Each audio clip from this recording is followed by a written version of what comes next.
బీజేపీకి ఎందుకు ఓటేయాలి?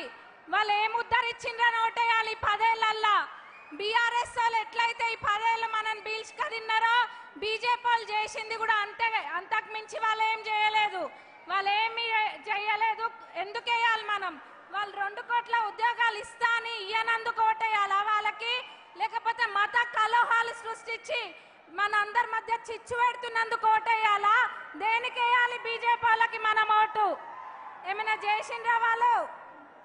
ఏం చేయలే. శ్రీరాముడు కేవలం వాళ్ళ సొత్తు అన్నట్టుగా వాళ్ళు చెప్పుకొస్తుండ్రు, కానీ అట్లేం లేదు. మొన్న జరిగిన శ్రీరామనవమి రోజు మనం అందరం జరుపుకోలేదా శ్రీరామనవమి? వాళ్ళు ఒక్కలే జరుపుకున్నారా? రాముడు మన అందరి సొత్తు, వాళ్ళ సొత్తు కాదు. మరి అట్లనే వాళ్ళ చేతిలో కొన్ని ఉన్నాయి, కొన్ని శక్తులు ఉన్నాయి. ఈడీ అంటారు, సిబిఐ అంటారు, ఇవన్నీ ఉన్నాయి. ఇవన్నీ పెట్టుకొని కేవలం అందరినీ భయపెట్టించి వాళ్ళ లొంగ తీసుకోవడం తప్ప వాళ్ళు ఏం చేయట్లేరు. మీరు అందరు గమనియండి, బీఆర్ఎస్ వాళ్ళు ఎట్లయితే దొంగ కేసులు పెట్టి ఇబ్బందులు పెట్టి వాళ్ళ తరపున చేసుకోవాలని చూసిండ్రో మరి అదే విధంగా వీళ్ళు కూడా చేస్తుండ్రు. ఈడీ సిబిఐని చేతిలో పెట్టుకొని మరి రాజ్యాంగాన్ని రద్దు చేస్తారంట, అందుకోటేయాలి వీళ్ళకి. మరి మన భవిష్యత్తు నాశనం చేస్తా అంటున్నందుకు ఓటేయాలా? వాళ్ళకు ఓటేసినంత బుద్ధి తక్కువ పని ఇంకొకటి లేదు. మరి బీఆర్ఎస్ వాళ్ళు అంటారా వాళ్ళ కేల్కతం దుకాణం బంద్ అయింది ఆల్రెడీ.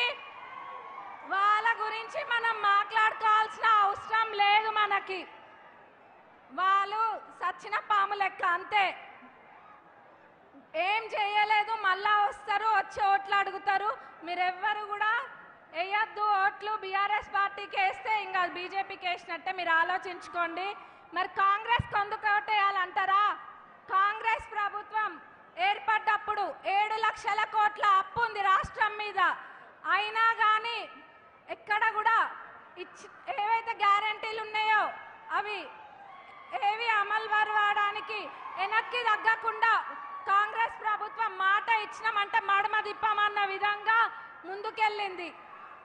ముఖ్యమంత్రి గారు ప్రమాణ స్వీకారం చేసిన తర్వాత ఎంబటే మహిళలకి ఉచిత బస్సు ప్రయాణం అని చెప్పి అది మొదట పథకం అమలు పరిచింది. అట్లనే వేరేవన్నీ కూడా అమలు పరవడం జరిగింది.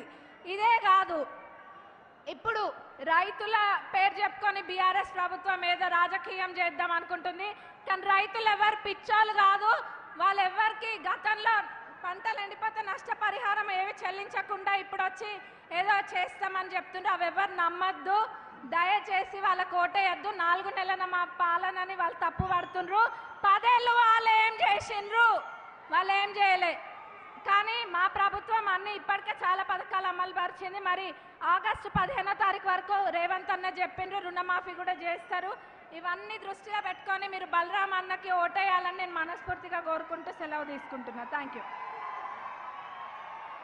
యశస్విని రెడ్డి గారికి ప్రత్యేక ధన్యవాదాలు తెలియజేస్తూ, అలాగే ప్రభుత్వ చీఫ్ విప్, డోర్నకల్ శాసనసభ సభ్యులు, మహావృక్షమైనటువంటి రేడియా నాయక్ గారిని కూకటి వేలతోటి పెకిలించి 53,000 పైచిలుకు మెజార్టీతోటి గెలిపించినటువంటి రామచంద్ర నాయక్ గారిని 2 ముచ్చట్లు మాట్లాడాల్సిందిగా కోరుతా ఉన్నా.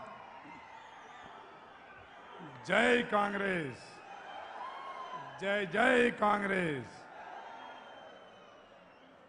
సభాధ్యక్షులు మురళీనారాయణ గారికి, మనందరి అభిమాన నాయకులు, మన రాష్ట్ర ముఖ్యమంత్రి